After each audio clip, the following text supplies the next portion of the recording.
tú no te lo esperabas o sí tenías, fue aleatorio. Fue random. Se paró una camioneta, se bajaron 5 tipos armados. O sea, ¿viste la película de tu vida? Vi la película más catastrófica.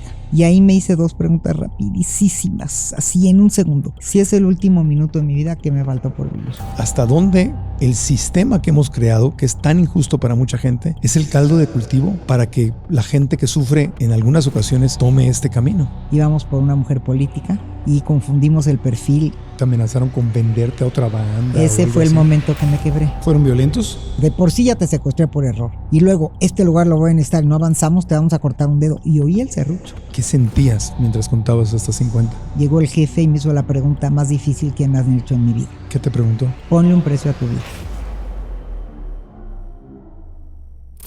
Eso es apenas una probadita de lo que vamos a ver en este podcast, en el cual creo que podemos aprender mucho. Nuestra invitada, Shulamit Graber, que es doctora honoris causa por todo el trabajo que ha hecho. Ella es psicoterapeuta clínica con especialidad en trauma y resiliencia.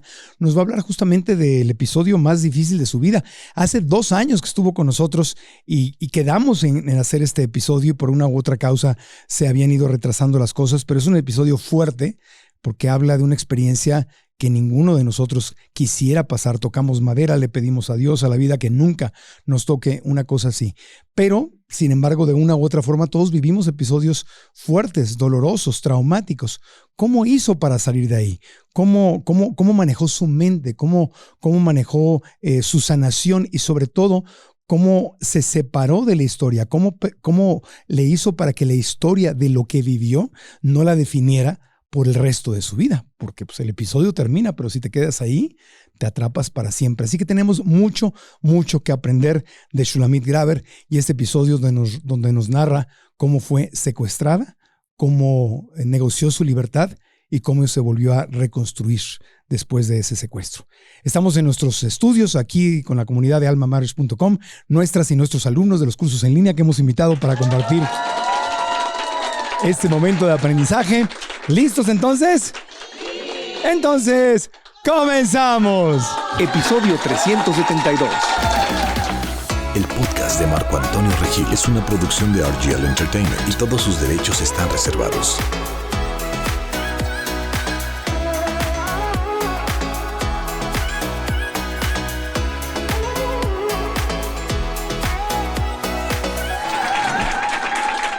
Shulamit Graber, querida, gracias por estar aquí con nosotros para compartir esta historia tan fuerte.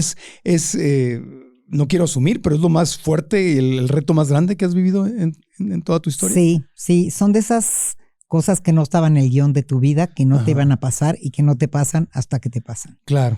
¿Esto fue hace cuántos años ya? Hace 17 años. 17 años. Y antes de esto, tú hoy en día eres psicoterapeuta, tienes especialidad en trauma y resiliencia. ¿Tú ya tenías esa especialidad antes? No, llevaba 25 años ya como terapeuta de pareja y familia. Ajá. Algo sabía yo en mi especialidad clínica de los fenómenos humanos, de lo que son los sociópatas, pero no tenía esta especialidad. Claro. Cuando te sucede el secuestro, ¿tú no te lo esperabas o sí tenías? ¿Fue random? O sea, ¿fue aleatorio? Fue random, fue una equivocación, de hecho. Iban a estar por una mujer que iba a estar ese día, a esa hora, en esa calle. En ese lugar. Y estuviste en el lugar a la hora incorrecta. Y ese mensaje es muy fuerte. Cuando lo supe, dije, ¿y qué haces con esa información? ¿Qué haces cuando te dicen que estuviste en el lugar incorrecto, el día incorrecto y en la calle incorrecta? Claro. Ahora, obviamente, tú le has sabido dar vuelta a la historia y ya platicaremos de eso. ¿Qué año era? ¿Recuerdas? Era en el 2007. ¿En Ciudad de México? En Ciudad de México. ¿En dónde estabas? Estaba a una cuadra de mi casa, en Bosques de las Lomas, un domingo corriendo. Me iba a entrenar para un maratón, época obsesiva de mi vida, que ya eso trabajé también. Y domingo, 1 de la tarde, con un calor tremendo, todas las condiciones incorrectas para salir a correr, pero yo obsesiva de que no iba a descansar ni un día. ¿Y saliste y estás corriendo? ¿Y qué ocurre? A las 2 cuadras llegó un carro a toda velocidad. Yo cuando oí el rechinido de llantas dije, en domingo estos adolescentes crudos de la fiesta, ahorita les voy a decir que le bajen a la velocidad. Y no, se paró una camioneta, se bajaron 5 tipos armados y me dijeron, esto es un secuestro. Una cosa de veras inesperada. Me subieron a la camioneta y arrancaron. ¿Fueron violentos? No, nada, me dijeron, dame tu celular, cierra los ojos, me vendaron y yo estaba como muy atenta, ¿no? A qué escuchaba, qué decían, dónde estaba, pero sobre todo aterrada en el primer momento, ¿no? Tenía miles de fantasías, miles, catastróficas. Claro, para empezar, porque a mí, quiénes son, a dónde me llevan, qué va a pasar. O sea, ¿viste la película de tu vida? Vi la película más catastrófica. Ya. Y ellos en el trayecto que te toman, te secuestran y te llevan a donde te llevaron, no hubo insultos, hubo gritos, hubo... No, yo veía una inquietud entre ellos. Ajá. Y trataba de agudizar otros sentidos porque no podía ver. Entonces sentía que era una carretera porque sentía que iban muy rápido. Luego sentí que pasaban unas casetas. Estaba yo intuyendo qué pasaba. Y tratando de imaginar a dónde me llevan. Pero no se dirigían a mí. No te dirigieron la palabra en todo el camino. No me dirigieron la palabra, pero yo una noche antes había visto una película que fue lo peor que me pudo haber pasado, que justamente se trataba de una mujer que la violaban entre muchos hombres en un bar. Y entonces empecé a ver catastróficas escenas de esa película y imaginarme lo peor, porque en ese primer momento no tienes la paz. No, claro, obvio. Entonces, terrible. Entonces, bueno, y te llevan pues, estabas vendada, pero ¿recuerdas qué era? Casa, edificio, subieron un elevador, o sea, escaleras. Llegaron a un lugar y el que era el jefe de la banda le dijo al que iba a ser mi cuidador, eso lo supe después, pero bueno, se dirigió una persona, le dijo... Cuenta los escalones, cuéntaselos a la señora los escalones. Entonces me dijo, vamos a contar los escalones y yo sentí que era una casa en un segundo piso porque no eran tantos escalones. Y me sentaron en una silla. Y a minutos de sentarme en una silla llegó el jefe y me hizo la pregunta más difícil que me has hecho en mi vida. ¿Qué te preguntó? Ponle un precio a tu vida. Ah, caray. Y lo primero que le dije, no sé de dónde me salió, le dije, pues te tengo malísimas noticias, mi vida no tiene precio. Ah, no, se lo pongo yo, pónselo tú. Y me dijo, te voy a dar 15 minutos para pensar. Recuerdo que en esos 15 minutos no sabía qué podía iluminarme, pero me resistí a ponerle un precio a mi vida. Número uno, porque creo firmemente que la vida no tiene precio. Y número dos, porque ¿qué le digo? Sí, te estaban preguntando cuánto pedir de rescate. Exactamente. Y yo estaba perdida. Entonces dije, prefiero negarme y no voy a decir. Y llegó 15 minutos después y le dije, no te voy a dar una respuesta. Ya. En tu casa, ¿tú estabas casada? ¿Tus hijos vivían contigo? Casada, mis hijos vivían conmigo. Ahorita tengo 40 años de casada con mi mismo esposo que fue el negociador.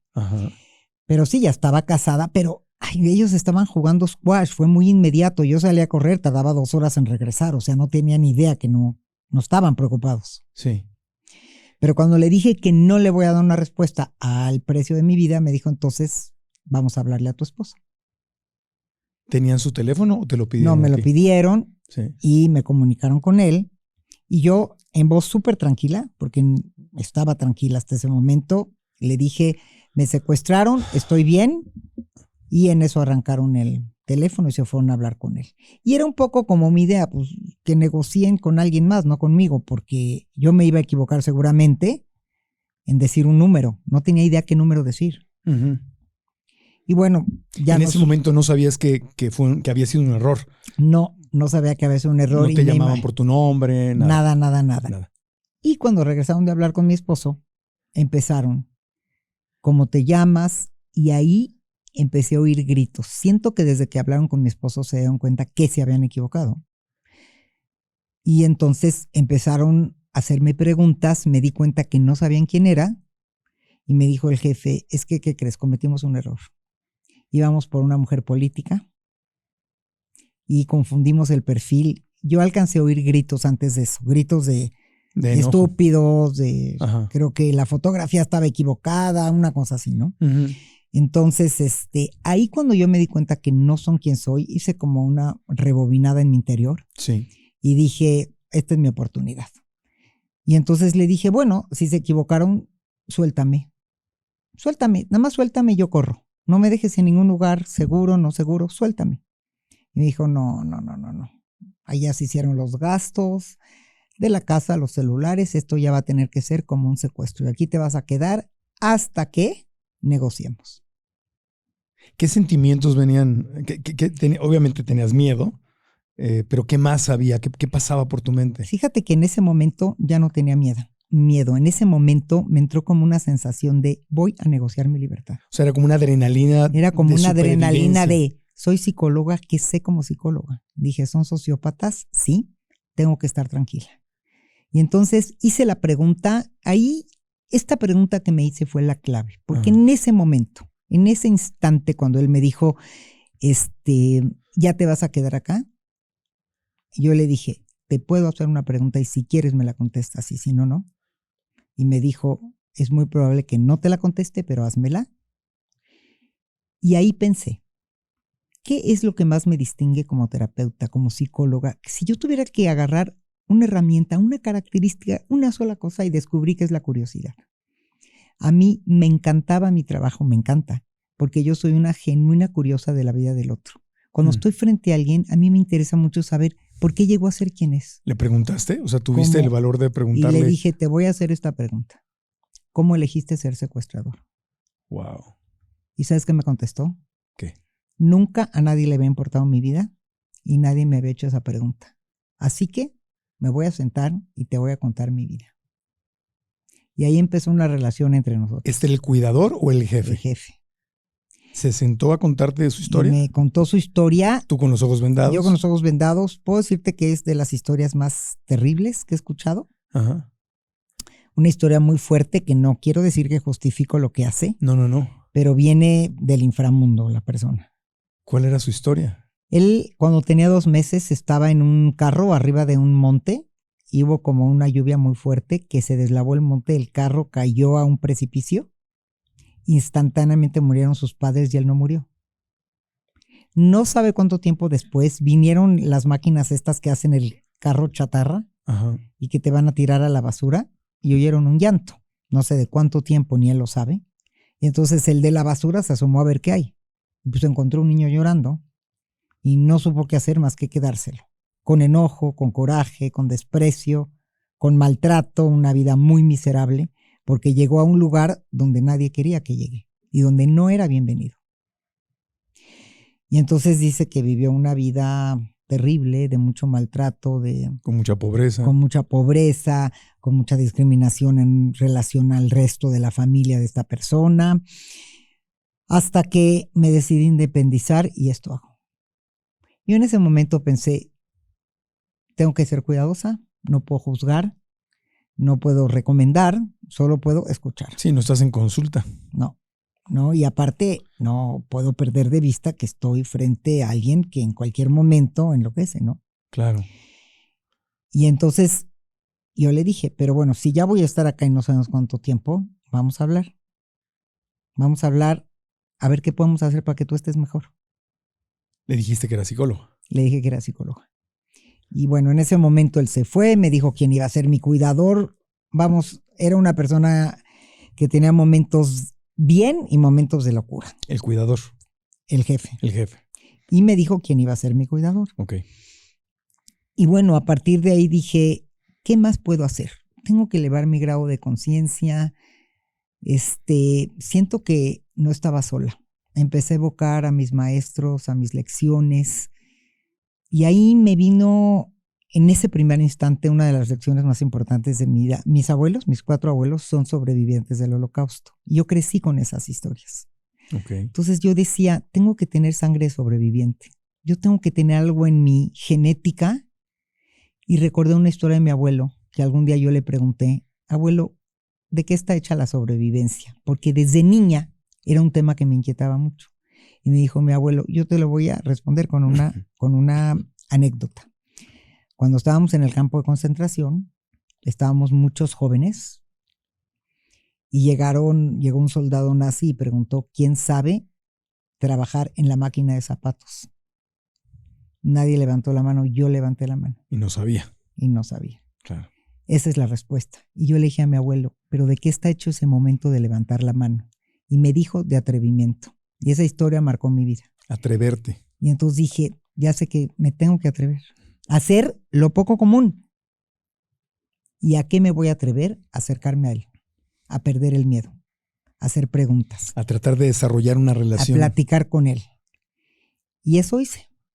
Pláticas, tratar de acercarme cuando se podía. A ver, no fue fácil porque él me dijo en un primer momento, después de que me contó su vida, quiero que estés tranquila, que no te va a pasar nada, ni nadie te va a hacer nada. Y si alguien se pasa de listo, me avisas. Pero a ver, eso lo decía y se iba. Claro. Me quedaba con 8 hombres sola, o sea. Te pusieron en una habitación. Me encerrada. pusieron en una habitación. Estaba en una silla a momentos amarrada y a momentos me dejaban acostarme. Sí. Te daban de comer. Me preguntaron qué quiero comer o qué como. Y le dije, pues sí te voy a decir que como porque no como cualquier cosa. Y ahí pensé, si me enfermo. O sea, siento que como que se me abrió la mente a todo lo que implicaba sobrevivir, ¿no? Le dije, nada más como manzana. Me acordé del dicho de one apple a day keeps the doctor away, ¿no? Una manzana al día. Agua. Tenía al doctor alejado, sí. Agua y atún. Porque pensé, manzana, agua y atún. Yo de por sí me cuido. Sí. Cuido mucho mi alimentación. Me dan un chicharrón encebollado en grasa de no sé qué y imagínate que me la pase en el baño. Hasta eso me daba miedo. Me daba miedo enfermarme. O sea, pensé, tengo que estar bien porque es mi vida. Claro que sabía que mi esposo iba a hacer algo. Claro que me imaginaba que va a estar haciendo algo afuera. Pero sentía yo que la que estaba dentro era yo. O sea, te mantuviste súper racional.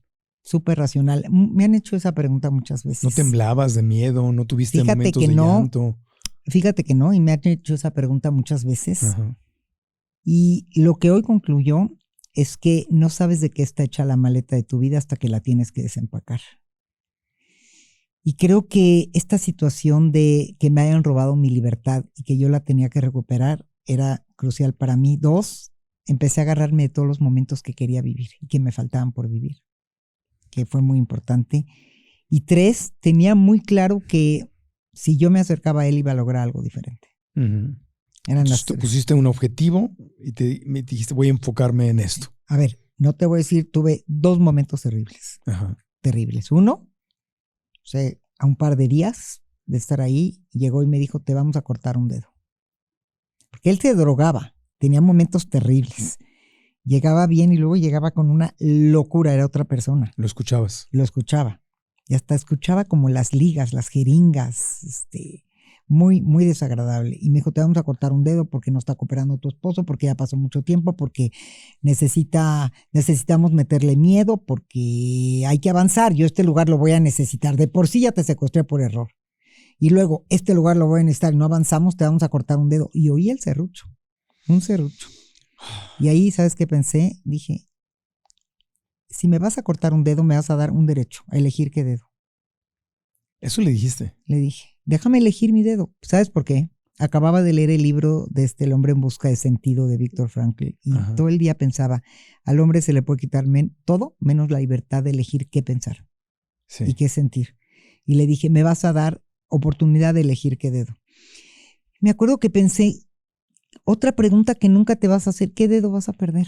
Entonces pensé, de los pies no, porque no quiero caminar mal. De la mano derecha tampoco. Le dije, bueno, el dedo meñique de la mano izquierda. Pero te voy a decir algo. Y empecé a hablar con él y decirle, yo conozco a mi esposo, yo sé de qué está hecho esto. Nada más te aviso que estás a punto de cometer el peor error. Si algo ibas a tener a cambio de mí, si algo bueno iba a pasar, te estás equivocando. Bueno, lo defendí. En eso paró el serrucho y me dijo, me ganaste. No te voy a cortar un dedo. Me convenciste. O sea, le dijiste que iba a haber consecuencias terribles si te hacía eso. Que iba a haber consecuencias. Pero bueno, estuve a punto. Pues eso está en la rayita de amenazarlo. Sí. Y ¿de dónde sacabas el valor para hablarle así? Mira, no lo sé, pero me dio una fuerza de esta cosa de entre sobrevivencia, entre es mi vida, entre quiero vivir, entre voy a poder negociar con él, lo voy a poder hacer. Era como una combinación de, o sea, hubo un solo momento que me quebré, que fue al final, que fue como muy duro, pero otro momento difícil fue como un par de días después de esto, habrá sido, me puso una pistola, cortó cartucho y me dijo, de veras te voy a matar, porque no, ya necesito hacer algo contigo, no hay más y no avanzo nada, no sé si tu esposo no te quiere, si te dice que te quiere y no te quiere, que esas historias ya las conocía porque las había escuchado, pero te voy a matar. Y realmente eso es lo que sentí, una pistola que corta cartucho, de veras lo escuché. Y ahí me hice 2 preguntas rapidísimas, así en un segundo. Si es el último minuto de mi vida, ¿qué me faltó por vivir? Y si salgo viva, ¿qué voy a prometer? Tenía una necesidad de hacer una promesa, pero no de índole religiosa porque no es lo mío. Y entonces ahí prometí que si salía viva iba a dedicar el resto de mi vida a ayudar a la gente que viva un trauma. Cuando odiaba el tema de trauma, cuando si llegaba gente conmigo con un trauma la refería, porque yo decía, creo que como terapeuta puedo elegir en qué no quiero trabajar y en qué sí quiero trabajar. Y ahí prometí, necesitaba hacer una promesa grande, o sea, sentía que esa promesa me iba a salvar. Entonces prometí que si salía bien y viva, me iba a dedicar a ser una figura importante, alguien muy grande, que iba a dedicar el resto de mi día a ayudar a la gente a recuperarse del trauma. Y bueno, voy y vengo con la historia, pero como salí viva, cumplí mi promesa. Es verdad que hubo un momento en donde te amenazaron con venderte a otra banda. Ese fue el momento que me quebré. Justamente un par de días después de eso, que fueron 3 momentos, me dijo, mira, la verdad te tengo una muy mala noticia. Ya no te corté un dedo porque me ganas con tus argumentos. Ya no te maté, entonces ya me necesito deshacer de ti. Entonces te voy a vender a otra banda. Pero venderte a otra banda es que vas a vivir en el infierno. Con ratas, sin baño, en una celda, con muchas más personas, porque, a ver, no puedo con tu esposo, no coopera. Y ahí le creí que eso iba a pasar. Sí le creí. Y entonces le dije, yo no volví a hablar con mi esposo. Entonces le dije, dame una última oportunidad. Déjame yo decírselo a mi esposo. Déjame a mí hablar con mi esposo.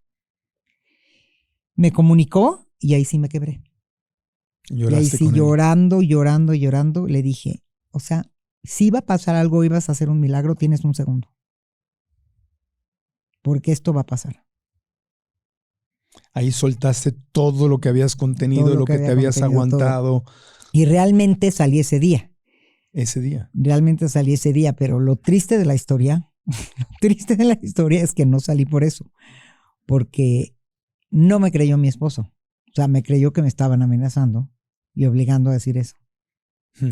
Entonces, justamente salí ese día en la tarde, después de esa llamada, y bueno, fue un momento muy especial porque, bueno.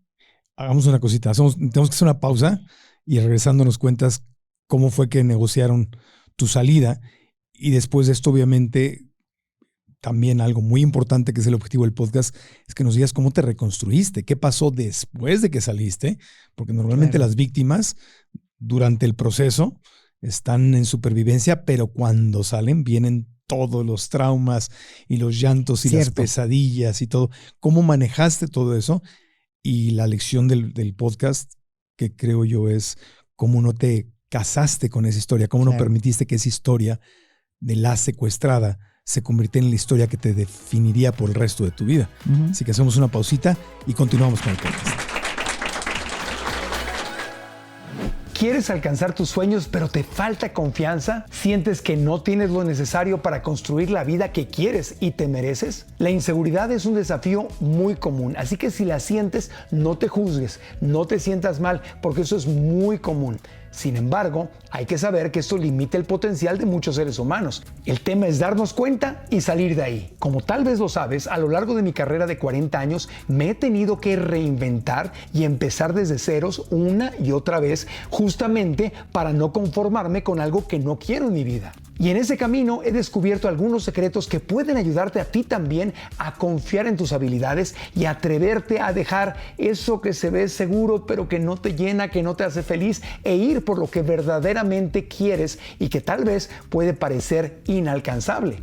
Por eso he creado una masterclass gratuita en donde quiero compartir estos secretos contigo. Descubre tu potencial y alcanza tus sueños. Cómo dar el salto, dejar de postergar y conquistar lo que quieres. Y hoy está disponible para ti completamente gratis. Inscríbete ahora en marcoantonioregil.com/potencial. Repito, marcoantonioregil.com/potencial. Te espero en la clase. Y ahora continuamos con el podcast. Estamos de regreso en el podcast con Shulamit Graber, que nos está contando pues el momento entre que te iban a vender a otra banda, hablas con tu esposo, te quiebras, lloras. ¿Qué pasó? O sea, porque aparte estabas hablando con él y te estaban viendo, no era una conversación en privado con él. Claro, obviamente, teléfono intervenido, etcétera. ¿Cómo se solucionó? Pues mira, hasta ese momento lo que sucedió, porque no sabía yo qué sucede del otro lado, obvio, es que de pronto suena el teléfono con el cuidador, que era el cuidador, no tenía... Cuando colgaste con tu esposo, ¿qué te dijo? No te preocupes, yo lo voy a resolver, vamos a hacer lo último que te dijo. Nada más me dijo, confía, estamos haciendo lo posible. Y yo confiaba plenamente. Claro. ¿no? Yo confiaba plenamente que él estaba asesorado. Digo, no sabía de quién, pero obvio, estaba haciendo lo posible. Nunca pensé en esas historias, no me quiere, le vale, cero. Claro, es lo que te dicen. Es lo que te dicen, pero yo estaba segura que no era eso. Y él a su vez tiene que mostrarse tranquilo. Sí, claro. Porque normalmente te piden cosas que incluso no tienes. Claro. Y entonces, del otro lado es toda otra estrategia que afuera son dueños del dinero y el secuestrador es dueño del tiempo, y es una negociación muy delicada que los expertos saben cómo asesorar. Claro. Y los dos tienen algo que el otro tiene. Y los dos tienen algo. Es una Entonces es una negociación vil, ¿no? Sí. Pero el cuidador, que nunca hablaba ni nada, todo el tiempo le preguntaba cosas, porque el jefe venía, platicábamos, hablamos de la inteligencia emocional, o sea, sí tuvimos conversaciones muy profundas, Un tipo brillante. Y a mí me entretuvo cuando me preguntan, ¿cómo estuviste así? Pues yo creo que me entretuvo hacer lo que sé hacer, hablar con la gente, oír historias, preguntar. ¿Te pasó esto del síndrome de Estocolmo, donde llegas a relacionar una cercanía con tu victimario? Seguro. Y hoy lo entiendo perfecto. Es una forma de sobrevivencia. Nada más, ojo, con pasarte de la línea y justificar lo que hace, ¿no? Todas esas historias de que se oyen, de que se enamoraron, ya pasas a un segundo plano. Uh-huh. Cuando yo hablo del síndrome de Estocolmo, digamos, original, es esto de que relacionarte es una forma de sobrevivir. ¿No? Y perderle el miedo al otro es una forma de ganar. Eso es de alguna forma buscar protección de quien te está agrediendo. Pues más que protección es conexión. Conexión. Para tener un hilo de conexión, como para tener un hilo en el que... De control, de algo, de influencia. Que curiosamente me enteré cuando salí que desde la segunda llamada le dijeron a mi esposo, no la va a maltratar porque se enamoró de ella. Pero no eróticamente. Dice, algo le está pasando, no la va a maltratar, no la va a tocar. Sí, lo escuchaste. Lo escuchaste, le hiciste una pregunta. Sí. En medio de todo esto. Sí. Le pregunté qué estudió, seguía hablando de su vida. Lo trataste como un ser humano. Y es que realmente, y me faltó decir al principio, después de lo de la curiosidad, dije, a ver, estas personas no son extraterrestres, no llegaron en una nave espacial, son personas. Más me vale verlas como tal. Eso es lo que me conviene. Sí. Son personas. Y como dices tú, no es justificar de ninguna manera. No. Pero son producto también de la injusticia social, de la desigualdad. Son parte de lo que produce un sistema de injusticia. Claro. O sea, nadie elige hacer esto porque tiene muchas otras opciones. Claro. Y no estamos justificando. No. Es terrible justificar lo que hacen, pero entender que hay una forma de comunicarte con ellos. Claro. Es una forma de sobrevivencia. Y que en circunstancias distintas probablemente no hubiera sido quien era. Sí, definitivo. Lo y eso creo, es muy difícil cuando tú eres la víctima. Sí, pero sí lo creé aún estando ahí. Claro. Ok. Entonces, bueno, tú lo que sabes es que te llaman y te dicen, vas para afuera. Y el cuidador era muy primitivo, no hablaba nada, ¿no? Con toda esta riqueza que tenía yo de relación con el jefe, el cuidador apenas si hablaba, no contestaba cosas. No, pues sí. Pero entonces... De repente suena el teléfono, que nunca había pasado, y me dice, le habla al jefe. Así le llamaban. Y me dice, te voy a hacer la pregunta que no te puedes equivocar. ¿Dónde fue el lugar donde saliste por primera vez con tu esposo a cenar el día que lo conociste? Ya habían pasado 25 años de ese día. Ajá. No sabes cómo pensé, no me puedo equivocar, pero luego le dije, El Chato, es un bar en la Condesa. Y eso es lo que se llama la pregunta de vida. ¿Qué hacen los familiares para estar seguros si dar el rescate vale la pena porque sigues viva o no? Tiene que ser una pregunta que nadie podría saber. Claro, ellos, tu esposo y quien lo estaba asesorando, mandan a hacer esa pregunta para ver si seguías viva. A través del jefe, ¿ok? A través del jefe. Y entonces me recordé que una semana antes habíamos ido a caminar por ahí, habíamos pasado por ese lugar y le habíamos dicho a nuestros hijos que ese fue el lugar donde salimos por primera vez. Entonces, por eso sé que él sabía que yo no me iba a equivocar. Aunque te voy a decir algo horrible, ¿eh? Es recomendable tener esa pregunta. O sea, no queremos que a nadie le pase nada, pero una de las cosas que más me han dicho los que se dedican a este tema es esa pregunta que llama la pregunta de la vida, hay que tenerla Es una pregunta que nadie podría saber más que las dos personas, el secuestrado y el negociador. Y entonces cuando le dije al Chato, no me colgó. Yo dije, híjole.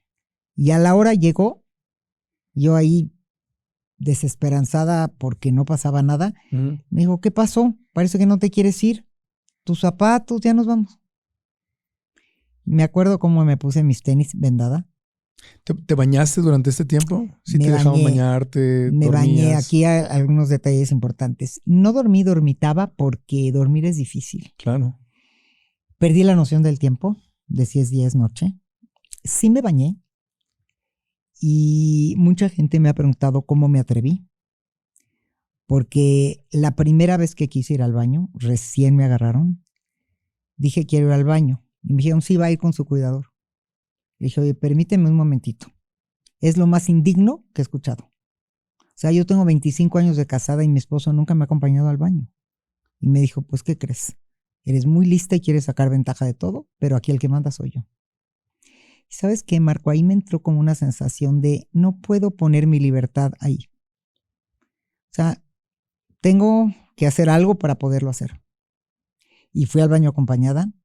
A bañarme no me acompañaban, pero había como una cortina y elegí bañarme porque dije, es que estar bien es parte de poder estar bien. ¿Estuviste algún momento sin vendaje en los ojos? No, más que una noche que le dije que ya no podía, porque es que eran unos gogles que me apretaban, pero tenían como una pintura negra. Entonces me molestaban tanto, le dije, ¿me los puedo quitar tantito? Y voy a cerrar los ojos. Y confiaron en mí. Y los abrí, sin que ellos vieran, como acostada, tapada con las sábanas. Tenía el pelo muy largo, chino, como que me lo eché en la cara y los vi porque tenía esta sensación de algún día voy a necesitar saber quiénes fueron. Y abrí un poco los ojos y vi el cuarto donde estuve y los vi a ellos. No me agarraron enmascarados. En ese momento que me agarraron tenía un muy vago recuerdo, pero los vi, por lo menos a 4. Y fue el único momento que los vi. Pero sí me bañé con una cortina que se cerraba y otra vez la pregunta de la gente, ¿cómo te atreviste? ¿Sabes qué les digo? ¿Cuál era la diferencia de con una cortina meterme a bañar o estar sentada en un cuarto? Si me iban a hacer algo, iba a ser lo mismo. No necesitaba meterme, pero para mí bañarme era importante. Sí. Cuando los viste, digo, no sé, igual suena rara mi pregunta, pero uno, cuando ves películas, los malos se ven como malos. Sí. ¿Verdad? ¿Y se veían como malos? Fíjate que no tanto. Es una muy buena pregunta. No tanto. O sea, sí se veía gente un poco extraña, pero no así como los malos que luego veo anunciados o que sacan que agarraron o estos violadores que encontraron. No tenían eso. Se veían una persona promedio. Se veían una persona promedio. Ya. Igual cuando me dijeron qué necesito para estar bien, les dije qué necesito comer y me lo compraron. Y luego me dijeron que qué otras necesidades tengo. Le dije, quiero cepillo de dientes, quiero pasta y uso estas marcas. O sea, si me estás preguntando qué necesito, te lo voy a decir. Es un momento de mucha risa, pero me compraron lo que necesito.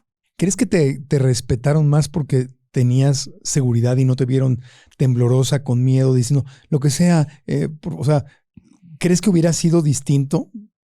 No lo sabemos. No lo sé. La verdad no lo sé, pero creo que más bien hay que atrevernos a sentirnos merecedores de nuestro bienestar, aún en los peores momentos.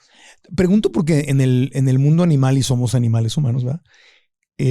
Un depredador se crece cuando ve a su víctima herida y la ve débil. Le provoca todavía más ganas de dañarla. Sí puede ser. Y cuando no hay víctima, no hay actitud de víctima, es como, te respeto. Sí puede ser. No tuve una actitud de víctima y dije, ¿qué es lo peor que me puede pasar? Que se rían, que se burlen, que no me lo compren. Claro. Hasta me atreví a usar el humor, porque el humor también rescata. Le dije, mira, esto por ahora, pero no voy a salir fea y secuestrada. Si esto se va a tardar mucho, te voy a decir qué cremas uso y son caras. Y se rió O sea, se rió como diciendo, le dije, o sea, no voy a salir. ¿Qué sangre fría tienes? No. Me imagino andarle. Sí, yo soy vegano, ¿eh? No, pollito no como. O sea. No, pues sí le dije, no voy a comer otra cosa más que eso. Si no me lo compras, no voy a comer más que atún, manzana y agua. Pensé, proteína, fruta, líquido.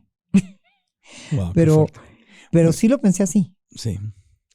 No, mi respeto es, bueno, llega el momento en que te liberan.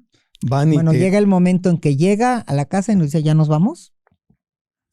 Y viene un momento como muy fuerte en el que nos subimos al coche y me dice, tengo una pregunta que hacerte y una confesión antes de dejarte en el lugar que te voy a dejar. El jefe. ¿Crees en Dios? Me preguntó. ¿Qué respondiste? Yo perdí la fe en Dios en ese momento. ¿Por qué? Porque cuando me dijeron que estoy en el lugar equivocado, a la hora equivocada, el día equivocado, dije, entonces no es cierto que existe un Dios. Que si todo estaba mal, me tengo a mí misma, a mi esposo, a mis recursos y punto. Nunca recé, nunca volví al cielo, nunca pedí porque no sentí que estaba ahí en ese momento. O sea, me sentí como defraudada.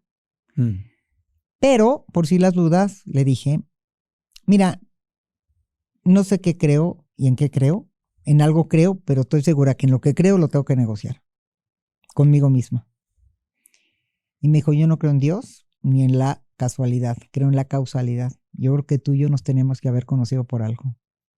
En lo que a ti respecta, estoy segura que eres una gran terapeuta porque me ayudaste mucho. Pero ¿qué vas a hacer aún más después de esto? Digo, ¿eso te dijo? Así me dijo. Y quiero decirte que marcaste mi vida como nadie lo había hecho y yo nunca te voy a olvidar. Ten 500 pesos, busca un taxi y vete segura a tu casa porque tienes mucho que hacer por el mundo. Y yo ahí me solté a llorar. Y cuando lo cuento me vuelvo a conmover. Porque me impacté muchísimo. Porque sabes que creo que es cierto. O sea, no puedo decir que agradezco lo que viví, porque mucha gente me lo ha preguntado y no quiero que se malinterprete. No lo agradezco ni se lo deseo a nadie, pero no sé si sería quien soy. No lo sé. Ni sé si estaría donde estoy, ni sé si estaría haciendo lo que hoy hago. La verdad, sí mi vida es antes y después. Sí eso me marcó un compromiso con la vida, con mi quehacer profesional, con mi crecimiento. Siempre me vi como psicóloga toda mi vida, pero me marcó de otra forma y sé que yo también marqué su vida. Claro. Ahí estaba yo en un momento más romántico. Dije, porque le dije, si marqué tu vida, toma nota. Vas a hablar a este instituto. Te vas a regenerar. Por favor, deja de secuestrar. Estás a 3 minutos de que te pueda pasar algo terrible. Deja de hacerlo. Te puedes recuperar. Yo lo sé. No sabes cómo lo convencí en el coche. Aquel entonces, como no habían todavía, no era la época de tanto celular y tanta cosa, todavía tenía una BlackBerry, no existían los celulares que hay hoy. Te sabías de memoria más teléfonos, ¿estás de acuerdo? Le dije el teléfono de donde hice mi maestría, mi doctorado, de la clínica, se los di y le dije, anota, no me voy a bajar del carro sin que anotes estos teléfonos. Y haz de este secuestro tu último secuestro. Haz un compromiso con tu vida. ¿Qué dijo? Se quedó callado y no me contestó. Llegamos a un parque, no me contestó. Me dio 500 pesos, estaba lloviendo, no sabes cómo. Yo había salido, eso sí, ropa no me dieron. Usé la misma ropa. Me bañaba, pero usaba la misma ropa. Estaba con ropa de correr. ¿Cuántos días duró? Duró una semana. Me dijo, ten una chamarra, porque estaba lloviendo tremendo y me dejó en un parque. Siéntate en esta banca, me senté en una banca. Me dijo, cuenta hasta 50 y abres los ojos. pides un taxi y te vas a tu casa. Y yo voy a hablar a tu casa en 1 hora porque yo necesito cerrar este capítulo sabiendo que llegaste bien. Y te deja. Me dejó en una banca y estuve a 2 minutos de quitarme. Ahí tenía una venda y dije, ya sabes, de quitármela, voltear, transgredir. O sea, ¿por qué voy a contar hasta 50? Ya, estoy en un parque. Pero sabes que en ese momento dije, hice todo bien, voy a hacer bien hasta el final. Y conté despacio hasta 50. ¿Qué sentías mientras contabas hasta 50? Tenía el corazón que se me iba a salir. Me acuerdo los latidos del corazón y dije, nada más falta que me dé un infarto ahorita. Que estaba yo, no sabes cómo estaba. Y me quité la venda, llovía, la gente caminaba, la vida seguía y yo, nadie me volteaba a ver. ¿Reconociste en dónde estabas? Sí, reconocí en dónde estaba. ¿Dónde estabas? En el parque Naucali, por Lomas Verdes, por ahí. Sí reconocí porque, ¿qué crees? Era un parque que nos gustaba ir con los niños también. Lo reconocí luego, pero veía a la gente y decía, hay alguien que se te acerque. ¿Por qué se van a acercar? Si estás ahí sentada mojándote en una banca, pues... Sentí como esta sensación de la película de Back to the Future, que regresas al tiempo y nadie te voltea a ver. Entonces me paré y tengo 500 pesos, un celular sin pila, porque antes de salir le dije, ¿me vas a devolver mis pertenencias o no? Mi iPod, donde oía mi música. Y me dijo, claro, somos secuestradores, no ladrones. No se me olvide esa frase. Me dieron mis pertenencias que no me servían de nada y no sabía qué hacer con ese billete. Es un taxi de la calle, un teléfono de 20. Me acerqué a un puesto. Una señora de jugos, que vendía jugos. Y le dije, señora, sé que usted, no sé si me va a creer o no, pero me acaban de secuestrar, me acaban de liberar y usted es la primera en oír mi historia y lo que necesito es que me preste un teléfono. Y como hay gente linda y buena en todos lados y como la vida es generosa, me prestó su teléfono, me hizo un jugo que según para los nervios y me sentó y me acariciaba, lindísima señora.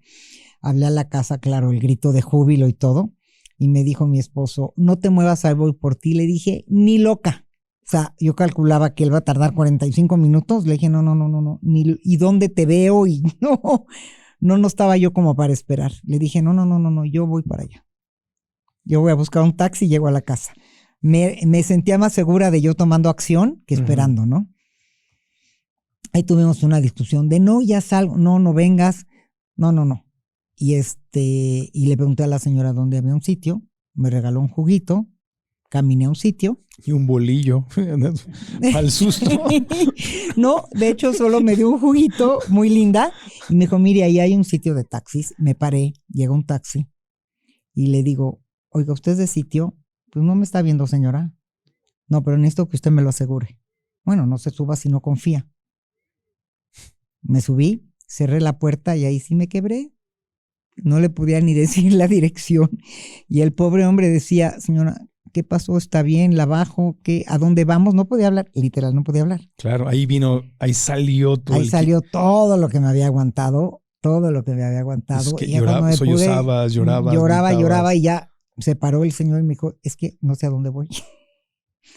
Entonces hice como una respiración, le di mi dirección y le dije, ¿sabe qué? Usted va a ser el primero afortunado o desafortunado en escuchar mi historia.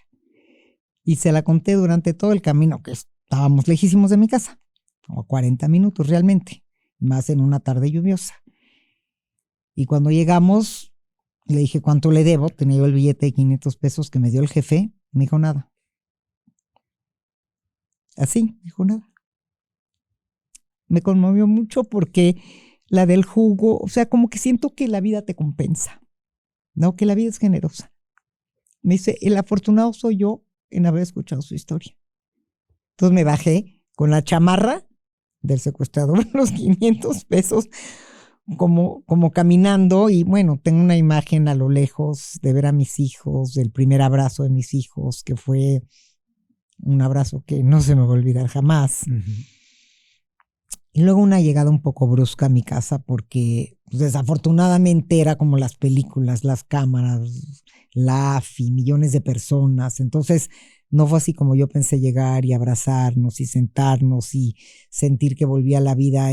Era como preguntas, como que me metía uno en un cuarto, descríbelos, así como lo vemos en las películas, ¿no? Entonces, realmente hasta en la noche, mucho más tarde que ya todo el mundo se fue cuando sentí que llegué a casa. O sea, como que la llegada no es la que yo recomendaría para una persona que estuvo secuestrada, ¿no? Es como una llegada brusca, pero entiendo que hay que hacer lo que hay que hacer también, ¿no?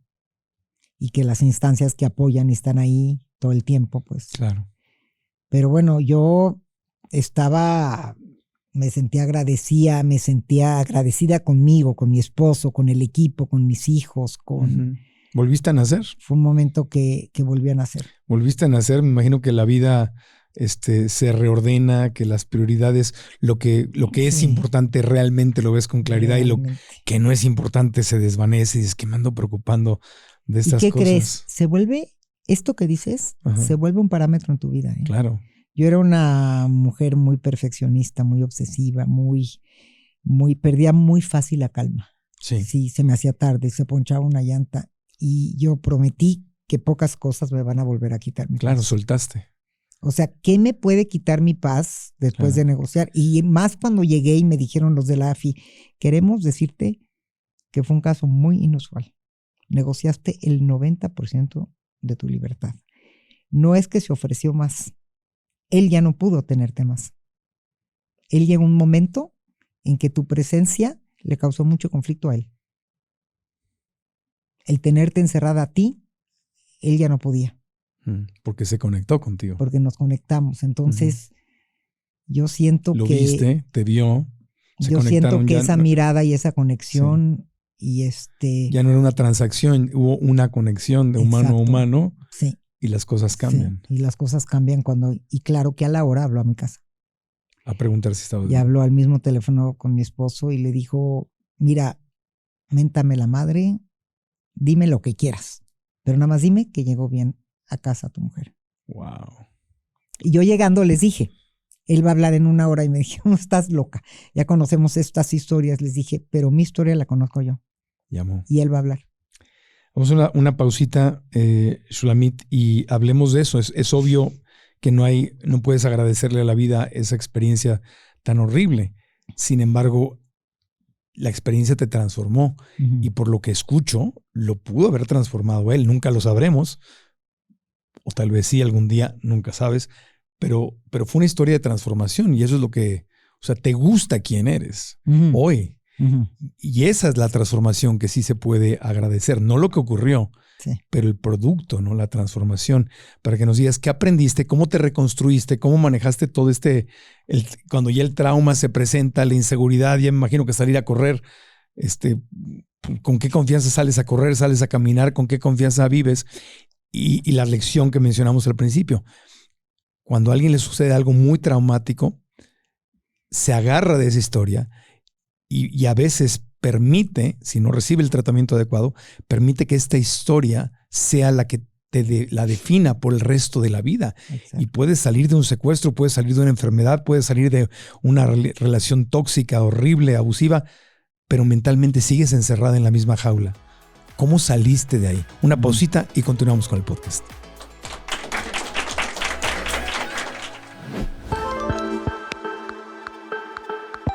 Cuidarte no es un lujo. Tu cuerpo es tu hogar.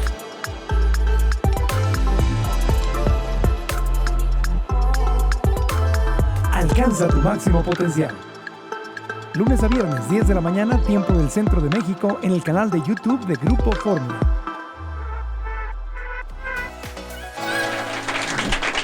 Shulamit Graber sigue con nosotros en el podcast.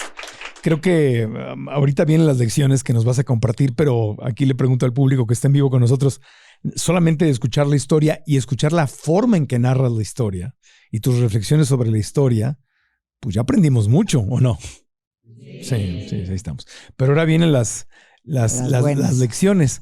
¿Cómo te reconstruyes? O sea, me imagino que ya, pasa el día y te atrevías a salir de tu casa, te soltaste, te encerraste en un cuarto a llorar durante días. ¿Qué pasó? ¿Cómo saliste de ahí? Bueno, lo primero es que regresé a la pregunta que me hice cuando me iban a matar. si fue el último momento de tu vida, ¿qué te faltó por vivir? Ajá. Y es que descubrí que tenía la vida que quería y que era yo muy afortunada Sí. porque había construido la vida que quería. Y que no estaba lista para morir ni para irme, pero si hubiese sucedido que me hubiera ido, tenía la vida que quería. Y eso para mí fue una respuesta que me hizo darme cuenta que pocas veces en tu vida te vuelven a repartir las cartas de tu vida, pero tú haces la jugada. Y ahí dije, quiero esa misma vida, no quiero otra vida. Y para mí la libertad, lo que descubrí ahí, aunque lo sospechaba, es el don más preciado. Y me acordaba de alguna vez que había leído a Don Quijote, Sí. lo que le decía a Sancho Panza, que la libertad es el don más preciado que los dioses dieron a los hombres y que por la libertad vale la pena aventurar la vida. Entonces decidí que quiero ser una mujer libre y que tengo que hacer algo para no tener miedo. Entonces lo primero es, no me cambié de casa, no cambié nada en mi vida porque decidí que no lo voy a hacer. O sea, ¿seguías saliendo a correr? No salí a correr y no corrí el maratón porque eso sí no lo podía hacer y me daba miedo, pero sí iba de vez en cuando a Chapultepec, pero perdí esta sensación de libertad de abrir el zaguán Sí. y salirte a caminar. Entonces, hay que ser generosos primero con uno mismo y poco a poco. Lo primero que hice es, ¿qué es lo inmediato, no? Pues la familia, lo que vivió mi esposo, lo que vivieron mis hijos, hablar de la historia. Fue una historia que sonó mucho en México en aquel momento y muchísima gente se acercaba a preguntarme, Que ¿no? apareció en las noticias, fue noticia pública. Sí, fue noticia pública. Y entonces, pues muchísima gente se acercaba a preguntarme con quién quería hablaba yo y con no. Entonces lo primero que hice fue como respetarme. Lo segundo que me tenía inquieto es la promesa que iba a cumplir. De volverme una experta en trauma, pero dije, primero me tengo que sanar a mí. Entonces, lo primero que hice, ahí no apliqué lo de este dicho que dice que en casa del herrero asadón de palo. No, yo soy terapeuta y lo primero que hice es buscar una muy buena especialista en trauma. Fui a terapia de familia, de pareja, que estemos bien nosotros. Y entonces me tomó un tiempo recuperarme a mí, que fue lo primero que hice. Y luego cumplí mi promesa, hice una de las especialidades más grandes que hay en trauma a lo largo de 5 años, fuera del país. Porque para mí era muy importante cumplir mi promesa. Y fue una especialidad que no me fui a vivir fuera, sino que era en línea y tenía que ir 2 meses, regresar 1 mes. Una especialidad muy buena. Y lo primero que hice es preguntarme qué sigue en mi vida y decidí que tengo que reconstruirme yo. Uh-huh. Y para reconstruirme después de terapia y después de estudiar, empecé a escribir cuáles eran las lecciones más importantes que había aprendido. Y decidí que eso no va a agotar quién soy, porque yo era más que eso.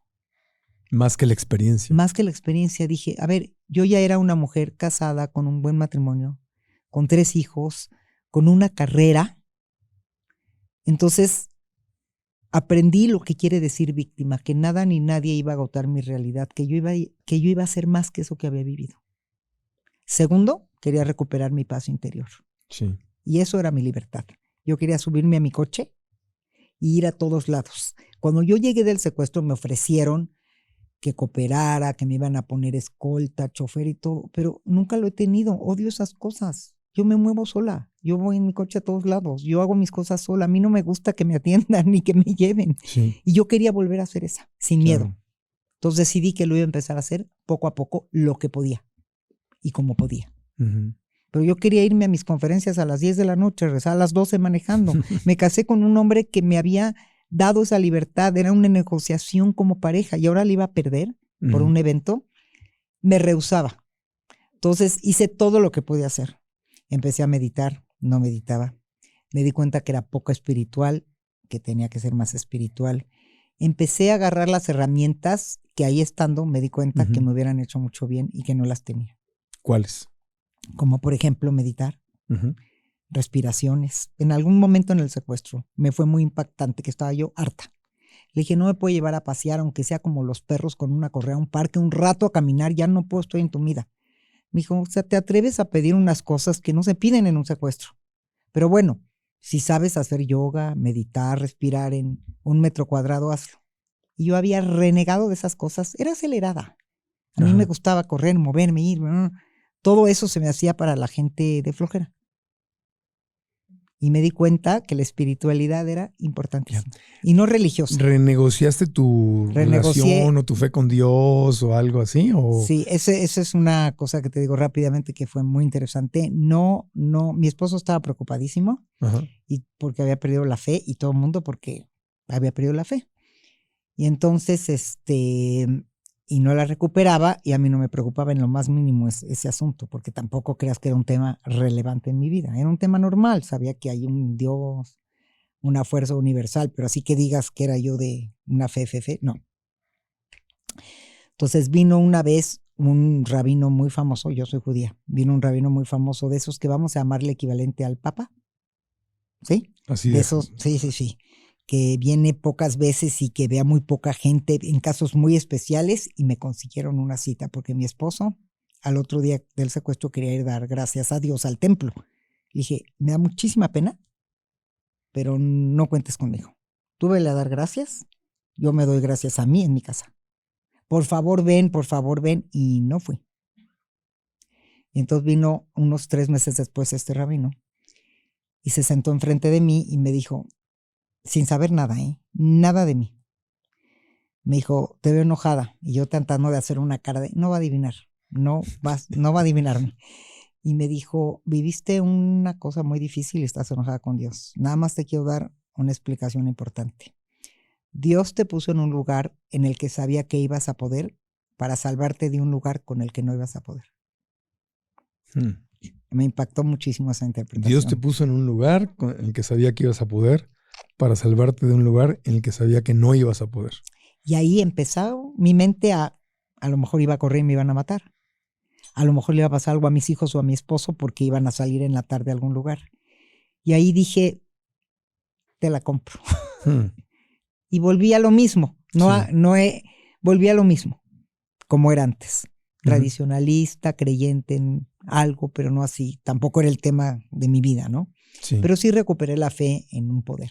Okay. Pero decidí qué herramientas descubrí que no tenía en mi vida y dije, tengo que encontrarle un sentido a mi experiencia. Claro, como el libro de Fromm. Y entonces dije... El hombre en busca de sentido. Sí. Un por qué no. ¿Por qué me pasó?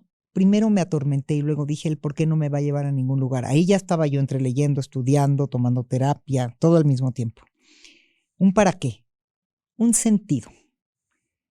Y dije... Viktor Frankl, perdón, no sé por qué dije Viktor Fromm. Frankl, Viktor sí. Frankl, el hombre en busca de sentido. Que es de eso se trata el libro. Dijiste, voy a hacer lo mismo que narra ¿Para Viktor qué Frankl? pudo haber llegado hasta mi vida? Sí.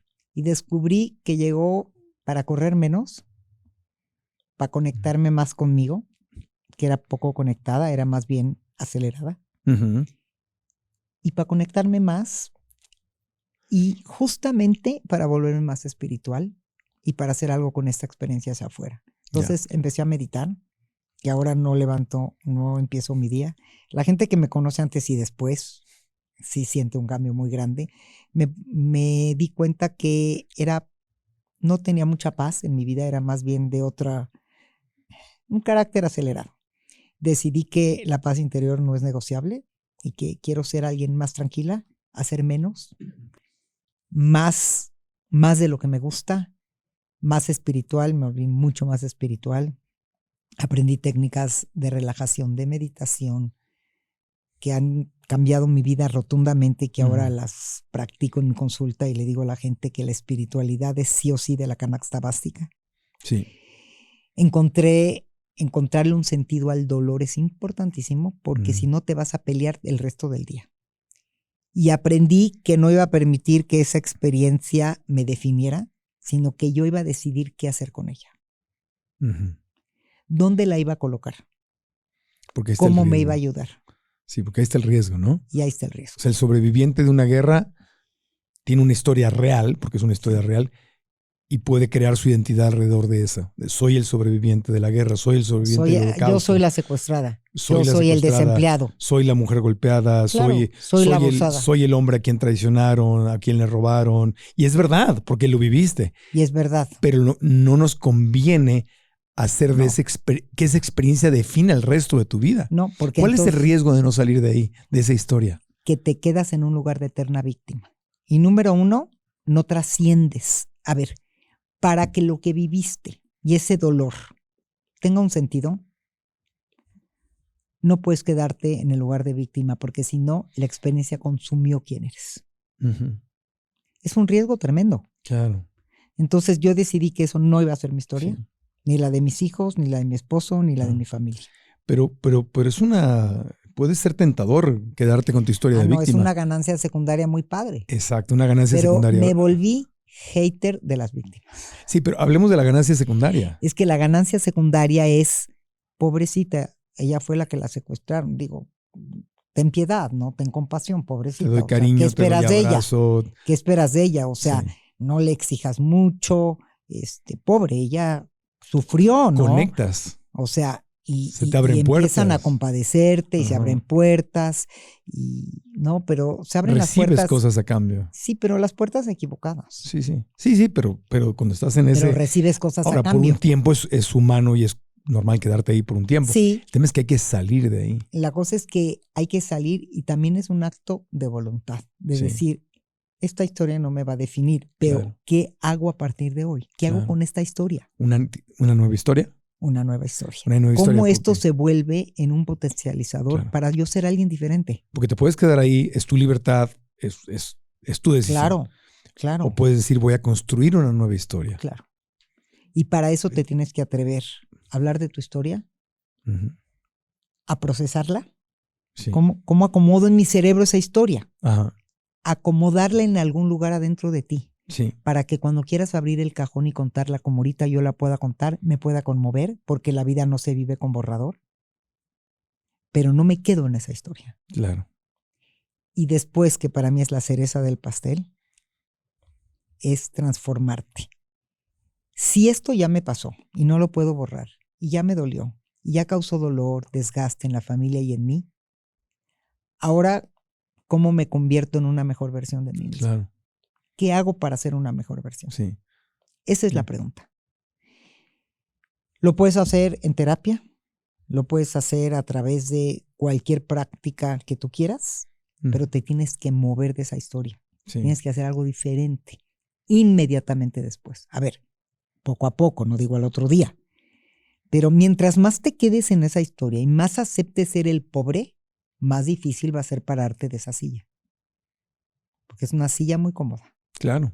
Que da mucho, da muchos privilegios, pero quita mucha vida. Sí. Y es una elección. Sí. Si a mí me dirías que hoy estuviera haciendo lo que hoy hago, antes de secuestrarme, no lo hubiera visto.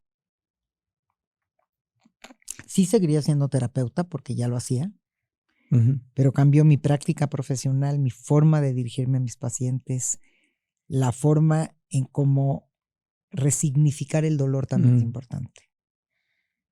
Y ahora entiendes. Y la palabra que hoy más me define y todos me conocen es ¿cómo resignificas la experiencia? Resignificas la experiencia. Resignificar es, el cerebro es un órgano muy complejo como lo conocemos, pero ¿qué crees? Para lo emocional es muy concreto. Mientras órdenes más cortas y concretas le das, más fácil entiende. No entiende cosas complejas. Por ejemplo. Tú, cuando vas a querer hacer algo, tienes que poderle dar una orden muy, muy concreta. Esto es lo que quiero. Esto es lo que no quiero. Así lo quiero. Si empiezas a hacer, por eso hay esta cosa de los rollos confunden al cerebro. Sí. Bueno, hay que poder sellar algo para que quede claro. ¿Qué me digo de mi secuestro? Que soy una desafortunada, que le pasan cosas malas a la gente buena, que yo era una gente buena y que no existe la justicia, que pobre de mí. ¿Qué me quiero decir de esa experiencia? Porque esa es la forma en cómo el cerebro la va a procesar, la va a sellar. Imagínate que va a sellar lo que viviste. Entonces, lo que yo elegí decirme es, esto fue un error aleatorio, me sucedió, y no me va a volver a pasar jamás. Entonces la gente me dice, ¿y no tienes miedo? No. Porque no me va a volver a pasar. Ay, no, si vuelve a pasar, pues ese día me preocupo. O sea, no voy a vivir pensando eso. Es una elección. Es como las esferitas de Intensamente. Sí, exactamente. Tienes tu Al esferita. cerebro le da lo mismo pensar en positivo que negativo. ¿Cómo por qué? Y lo más importante es, ¿qué te robó esa experiencia que quieres recuperar? ¿De quién eras tú? Y yo dije, yo quiero volver a correr. Y quiero volver a hacerlo en el mismo lugar. Y quiero volver a correr por las calles. Y entonces, hoy lo hago. Hay que estar muy cuidadoso de qué residuo te dejó la experiencia que te quitó y te robó. Eso lo aprendí del maestro con el que yo estudié. Él me dijo, si hay algo que te daba placer y te gustaba de tu vida y lo has dejado de hacer, es porque esa experiencia te robó algo de ti y eso no lo puedes permitir. Y ese es mi cuidado cuando trabajo en trauma. ¿Qué de quién eras quieres volver a ser? Que no te lo quite la experiencia. Y entonces decidí volver a correr. Hoy vuelvo a correr, hago lo mismo. Hay una sola cosa que me cuesta trabajo. ¿Qué te cuesta? El aniversario, que ya va a ser. La gente que me conoce, es como un día que digo, es una semana antes y la semana que estuve, son 2 semanas, que siento que mi vida, mi alma se desprende en 2, como si soy 2 personas. Una semana antes empiezo a pensar, faltaba una semana para que me pase algo que no me imaginaba que nunca me iba a pasar. Ese día me cuesta trabajo. Y la semana que estuve secuestrada me cuesta mucho trabajo. Y he investigado mucho en el tema. Y lo que pasa es que los aniversarios nos marcan culturalmente. Sí. Los cumpleaños, el día que te divorciaste, el día que te casaste, el día que tuviste el accidente. Es muy difícil porque son... Entonces empecé a platicar con gente que han secuestrado como para ver qué hacen ese día, ¿no? Porque ya tenemos algunas personas que nos conocemos y hemos hablado de este tema. Entonces muchos me dicen, yo hago una fiesta a la vida. Procuro nunca estar en México y siempre estar en el lugar que más me gustaría estar del mundo. En ese, ¿no? Entonces he oído como muchas ideas, trato a veces de aplicar alguna, no siempre se puede, pero reconozco que es un tema que me cuesta. Y acercándose estas fechas, que casualmente estamos hablando del tema. Pero también es amoroso permitirte que si sientes lo que sientes en esas fechas. Ah, no, sí. Pues, no, me permito sentirlo. Y eso me pasa, ¿eh? Sí, eso me pasa y mucha gente se acuerda ese día, mi gente cercana y siempre recibo muchos mensajes y alguna publicación en mis redes como honrando la libertad ese día. No pasa desapercibido, pero creo que si tú me dijeras... ¿qué necesita uno para recuperarse de una experiencia traumática? Yo te diría que hay una ruta. La primera es ser compasivo. Creo que tenemos que ser más amorosos y generosos con versiones anteriores nuestras que no sabían lo que hoy saben. ¿Qué quiere decir? Con los recursos que tuviste, hiciste lo que pudiste en aquel momento. Claro. Y eso fue. Hoy, desde otro lugar, puedes elegir si era alguien diferente. Pero ¿qué de esa experiencia te ayudó a catapultarte en ese que te quieres convertir?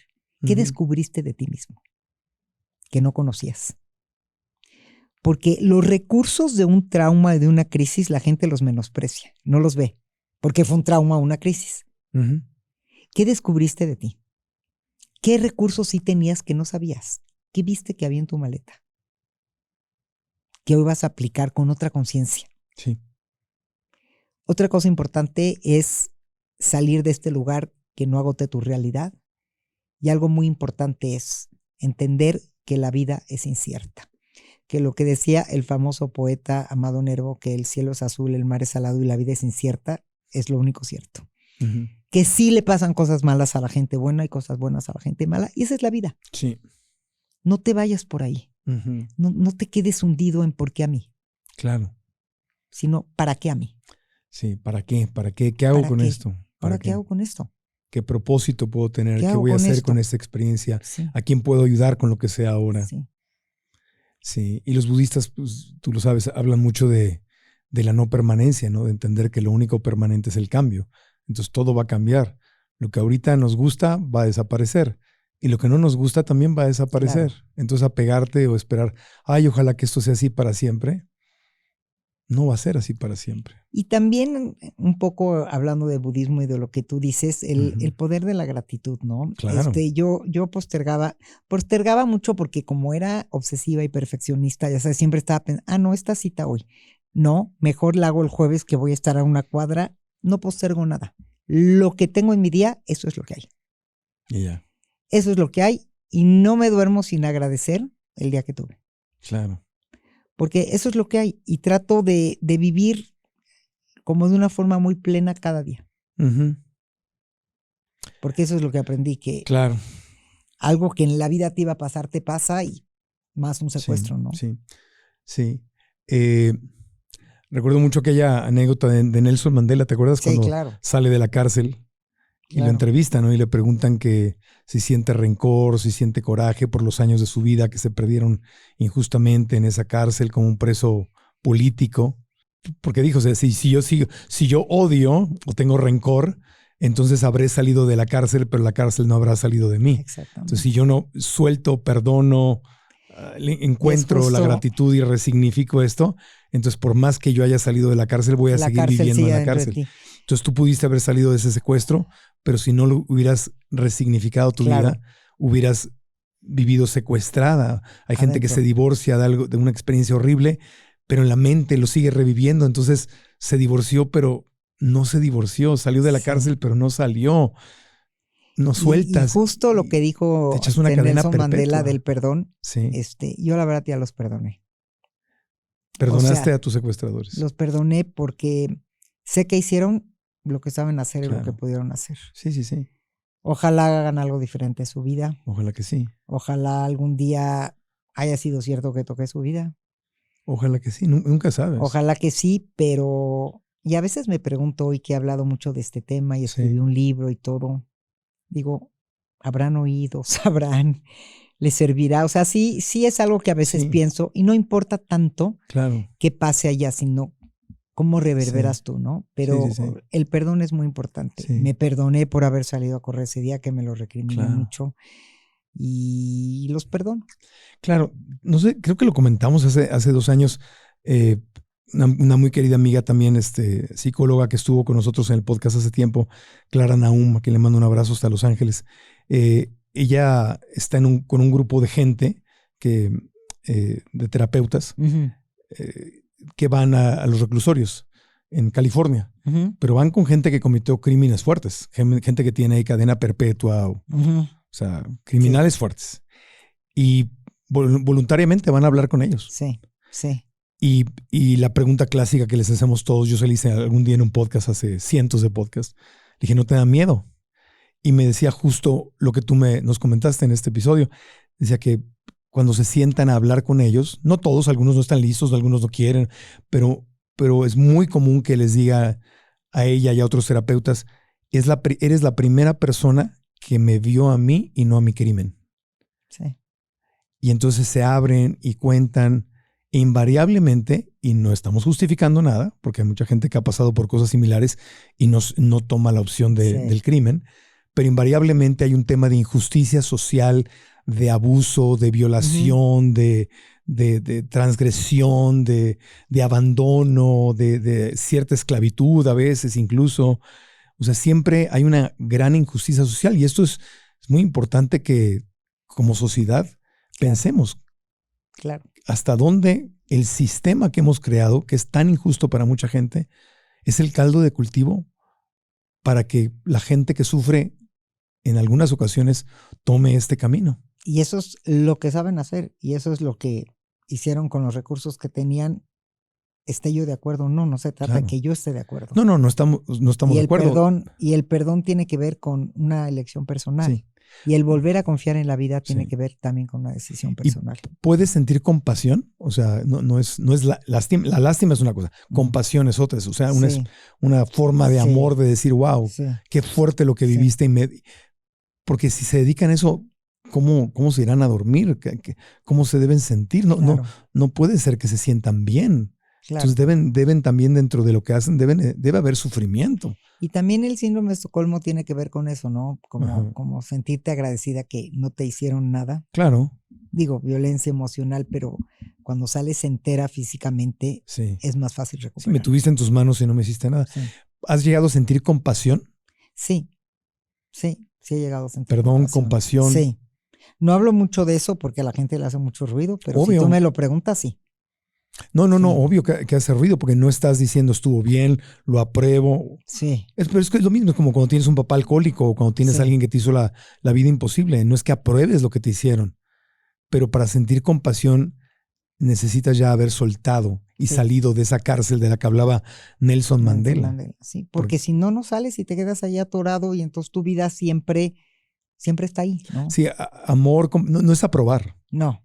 No es aprobar ni es darles la bendición. Sí. Tú se lo dijiste, no lo sigas haciendo. Que este sea tu último secuestro. Rehabilítate, por favor, cuídate. Pero compasión. Vuelve a amar, le di lecciones de pareja. Hice lo que sabía, se lo dije. Todo lo que sabía. Le dije, ¿has amado alguna vez? Me dijo, no. Le dije, te estás perdiendo de lo máximo. Le di, me acuerdo, esa tarde creo que le hablé 2 horas del valor del amor. Y me escuchó. Entonces digo, algo escuchó. Lo poco que escuchó, ojalá le sirva. ¿Y se lo decías genuinamente No sé. con ganas de ayudarlo o era instinto de supervivencia? No. Me estaba yo metida en eso que yo sabía y creía. Te enfocaste en servir. Sí. Aún en esa circunstancia. Aún en esa situación, porque creí en mí, en lo que yo pienso, creí en mí, sobre todo. Claro.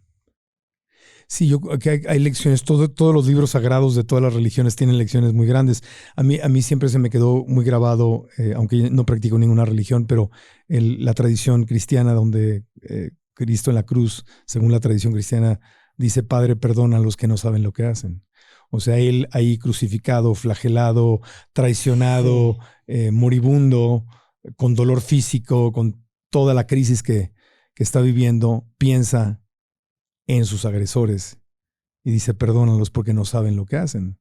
Si supieran, no lo harían. O sea, saben que están crucificando a alguien, pero no saben lo que realmente están haciendo y está... No tiene esa conciencia. Tiene esa conciencia, la conciencia crística, ¿no? Del amor que dice, ¿por qué habrás pasado? ¿Qué habrás vivido? Claro. Que crees que lo que estás haciendo está bien. Sí. Entonces ahí está es una muestra. Yo sé que causa mucha controversia hablar de estas cosas, pero pues si queremos aprender algo de los grandes maestros espirituales, ahí están las lecciones justamente. Y es la compasión, el amor, el perdón. Sí, qué fuerte. Pensar la trascendencia del evento en tu vida. Qué fuerte. Te felicito y te admiro porque es facilísimo hablarlo y filosofarlo aquí sentados en un podcast. Estamos hablando de vivirlo. Es duro y el recorrido de mi sanación también tomó su tiempo. Lo hice sin prisa, pero sin pausa. Claro. Pero lo hiciste. Y ahí es donde está la valentía y donde está el gran mérito espiritual, psicológico. Está tu verdadera transformación, tu transmutación, tu crecimiento personal, tu reencarnación, tu resurrección, tu reinvención, como la quieras llamar. Y es que justo es eso. Cuando la gente me pregunta ahora, trabajo en lo contrario. Trabajo con feminicidio, desaparecidos, abuso. Y la gente me dice, pero ¿por qué trabajas con tanto dolor? Y siempre mi respuesta es la misma, porque ante cualquier historia que me están contando, yo vi el final. Claro. Es en primer momento, si estás sentado enfrente de mí, sí o sí vas a resignificar tu historia. Y ese es el poder de mi secuestro. Claro. Que esas personas van a resignificar lo que vinieron a tratar. Porque la vida sigue, Marco, sigue. No, y la vida te dio una arma espiritual poderosísima, que es pues entiendes. Yo puedo entender las palabras, pero no puedo entender realmente. Puedo entender cuando me dicen, se me murió mi mamá, pues ya lo entiendo. Antes creía que lo entendía, ahora lo entiendo. Uh-huh. Tú puedes entender cosas que yo no puedo entender. Y ese es el poder, como tú dices, ¿no? De que una vivencia puede convertirse en una oportunidad de crecimiento. Sí. Y cuando una persona que está contigo en una terapia te cuenta su historia y te ve a los ojos y tú le entiendes, aunque no le digas nada, no tienes que decirle nada porque le entiendes, tu energía, tu mirada, se lo está diciendo, pues esa persona se puede sentir abrazada, escuchada, no juzgada, y desde ahí puedes ayudarla a reinventarse, a resucitar, a renacer, hacer lo que tú Justo. hiciste. Que son un poco las 3 R's, que es reparar, resignificar y reinventarte. Y la gente que hace eso es la que sale adelante. ¿Puedes repetir las 3 R's, por favor? Reparar. Reparar. Y reparar tu historia tiene que ver con lo que hemos hablado, la compasión, el perdón, Sí, sí, reparar, resignificar. ¿Qué me voy a decir de lo que viví? Y ahora cómo me reinvento a partir de esto para que lo que viví tenga un sentido. Sí. Aquí un dato de la Universidad de Harvard dice que la gente que encuentra un propósito, y solo lo puedes encontrar con esas 3 R's, obvio no lo encuentras, no hay un atajo. No hay un atajo. No hay un atajo, no hay un brinco. Ya. Entonces yo soy muy espiritual y voy a perdonar, soltar y ya estoy bien. Eso no existe. No. Es un proceso que puede durar mucho tiempo. Pero dicen que quien logra encontrar un propósito, un nuevo propósito después de una experiencia dolorosa y traumática, aumenta hasta un 61% las posibilidades de sanar emocionalmente. Sí, encontrar el propósito. El propósito, ese para qué. El hombre en busca o la mujer en busca de sentido. Sí, ¿para qué? ¿Para qué? Y muchas veces me han dicho, pero ¿cómo le encuentras un sentido a un sinsentido? Bueno, pues yo me he dedicado a eso toda mi vida y con todas las mujeres. Es que el por qué me pasó a mí no lo vas a encontrar, pues no sabes. No eres Dios, no puedes saberlo. Pero pero ya me pasó. ¿Qué puedo hacer con esto? A partir de ahora con esto. Hacer del veneno medicina, ¿no? Que dicen también los budistas. Y en todas las filosofías espirituales está esa lección dicho con una palabra u otra, ¿no? Y aparte la vida me ha premiado con testimonios hermosos. Sí. De situaciones muy duras, peores que la mía, me atrevo a decir, que han resignificado su vida frente a mí y eso es mi mayor tesoro. Gracias, Shulamit Graber, por compartir tu historia. Gracias, algo que Marco. No te haya preguntado y que quieras agregar como una lección final para alguien que puede estarnos viendo o escuchando y que está pasando o está saliendo de algo, de un trauma horrible, y hay toda una variedad de experiencias que nos pueden tocar en la vida. ¿Qué le dirías a esa persona? Yo le diría, si estás vivo, no te rindas, porque para sanar tienes que pasar por la incomodidad. Y las relaciones sanas, incluso con uno mismo, incluyen conversaciones incómodas. Y tenemos que atrevernos a tocar esa incomodidad, ese dolor, para podernos mover. Y sí hay una luz al final. Y sí hay una luz. Por más oscuro que esté el camino, sí puede haber. Sí, aunque a veces pasen días, semanas, meses y no la veas. Pero hay ayuda, hay que buscar ayuda. Y sí la puedes encontrar. Y no te quedes solo. O sea, busca a alguien que te pueda ayudar a procesar eso que viviste. Sí. Y cuando te abres a la posibilidad de alguna forma, habrá que mirar, Marco Antonio, ese pensamiento mágico. Pues sí, pero a mí yo lo he visto en mi vida, estoy seguro que tú también lo has visto. O sea, que si dices, sí, lo voy a encontrar, no sé cómo, pero va a aparecer y aparece. Sí. A lo mejor es simplemente que estamos abiertos a verlo y que de otra forma no estamos abiertos. A lo mejor no es tan mágico, a lo mejor siempre está ahí. Y es que tú te das la oportunidad de decir, sí existe una solución, claro. Y la ves, y de otra forma dices, no existe, y aunque esté enfrente de tu nariz, no la ves. Claro, porque tiene que ver, tu realidad la construyes con la forma en cómo te hablas a ti. ¿A qué le das atención? Shulamit, ¿dónde te encontramos en tus redes sociales para seguirte? Me pueden encontrar como Shulamit Graber en todas mis redes. Me pueden encontrar en mi podcast que se llama Resignificando Ando, porque esa es mi misión y no me rindo. Entonces ando resignificando y ahí. Qué bueno, gracias. ¿Y consulta privada das todavía? No, pero tengo una clínica formada por mí con terapeutas especializados que yo entrené y se llama Resignify, justo. Y también en mis redes me pueden escribir y los atendemos. Ya los encuentras. Muchas gracias de todo corazón. Le damos un aplauso a Shulamit Graber por haber compartido esta historia. Muchas gracias. Gracias. A mí me encuentran como Marco Antonio Regil en todas las redes sociales. Si les gustó este episodio, si llegaron hasta el final, significa que les gustó el episodio. Así que si no se han suscrito, suscríbanse al canal aquí en YouTube, en Amazon Music, en Apple Podcasts, en Spotify. Denos la reseña con las 5 estrellas o en YouTube suscríbanse al canal, campanita. Y si están en YouTube, dejen por favor un comentario acá abajo y digan, wow, ¿qué aprendiste? ¿Qué te resonó? ¿Qué te movió la historia de Shulamit? ¿Qué recordaste? Y si te gusta este episodio y quieres que otras personas lo puedan ver y escuchar, pues simplemente copia la liga y pégala en tus redes sociales, en tus grupos de Telegram o de WhatsApp para que le llegue a más gente. Esas pequeñas acciones nos ayudan a nosotros a multiplicar a dónde llega el podcast. No te toma nada, es gratis y a nosotros nos ayuda muchísimo a seguir creciendo y sobre todo, y lo más importante, que el mensaje le llegue a más y más gente. Así que ayúdanos para que el mensaje le llegue a millones y millones de personas. De nuevo, muchas gracias, Shulamit. A ti, Marco, por el espacio. Cuídate mucho, regresa pronto. Que no pasen 2 años para que regreses, amiga. No. Cada 2 años es mucho. Es mucho. Claro, lo vamos a hacer más seguido. Voy a ir como perro ahí a tu puerta a rascarte la puerta. Yo aquí con gusto, cuando quieras estoy contigo. Gracias, Shulamit Graber. Hasta la próxima. Alcanza tu máximo potencial. Gracias.